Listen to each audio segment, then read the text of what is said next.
Bismillahirrahmanirrahim. Bridging the gender inequality gap. Nelson Mandela says, and I quote, "Freedom cannot be achieved unless women have been emancipated from all forms of oppression. Freedom can never be bestowed. It must always be achieved by all means, under all circumstances." The debate on gender equality stands as relevant today as it was decades ago. In every nook and corner of the world, be it the civilized, developed world or the third world developing economies, women tend to strive hard to be fairly acknowledged and compensated in their personal and professional lives alike.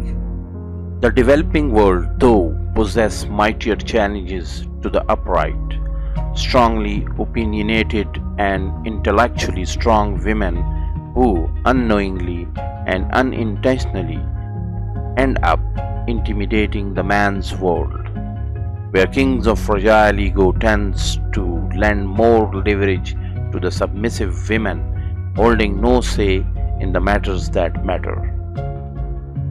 However, despite being a developing economy in Pakistan, while we see strong independent women bearing the brunt of being exceptionally successful in their progressive career paths, exactly like in other parts of the world, we do observe an increasingly vast majority of men being cognizant of the importance of gender equality lately.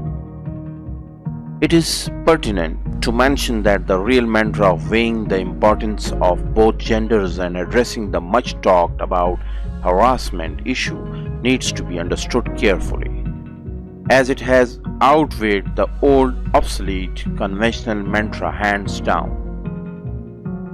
The modern day gender equation validates women's exemplary contribution in uplifting economies.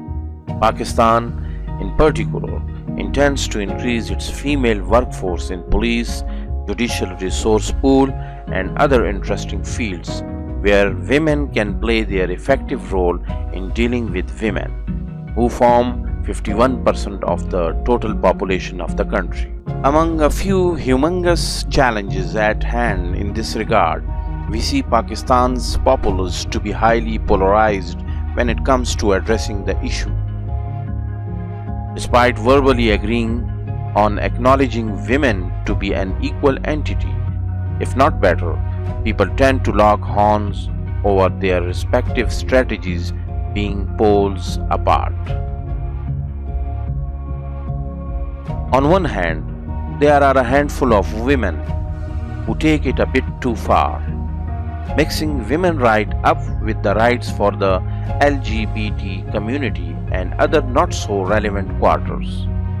On the other hand, we have a majority of the population finding the idea of women empowerment to be downright repulsive, just because they fail to make sense of the aforementioned group of women in minority. What is missing here is the much needed middle ground narrative that must endorse the idea of gender equality and women empowerment without unnecessarily misusing the umbrella of women's rights to seek validation for the ideas that collide with our religious and societal norms. Our society can only progress if women are given equal academic and professional opportunities, where boys are taught to view the opposite gender to be their equally capable counterpart on their very first day at school. An ideal civilized society will be such where a woman standing alone on the roadside is not viewed as a scrumptious opportunity but heavy responsibility. A society where gender equality would not mean that women are superior to men or men to women. A society where the harassment card would not be used to settle scores crying wolf. A society where women are not hushed up the moment they claim their inheritance rights or their right to choose their life partner. A society that does not tell men that smoking a cigar will damage their lungs and a woman's character. A society where no woman gets divorced merely because of not giving birth to a baby boy. A society where it is as okay for others' daughters to be getting married after professionally settling down as it is for one's own daughters. A society that doesn't poke their elbow in others' plans of when to get married, who to tie the knot with, or when to set out on the journey of parenthood.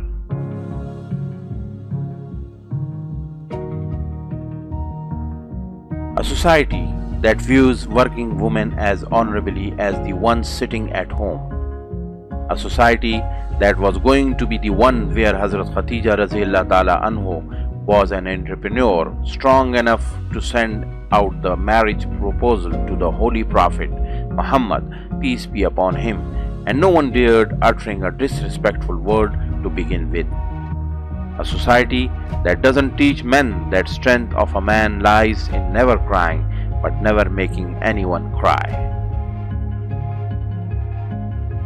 Here's to a more empowered and equally favorable Pakistani society, where collaboration outsmarts the unnecessary competition between the two genders.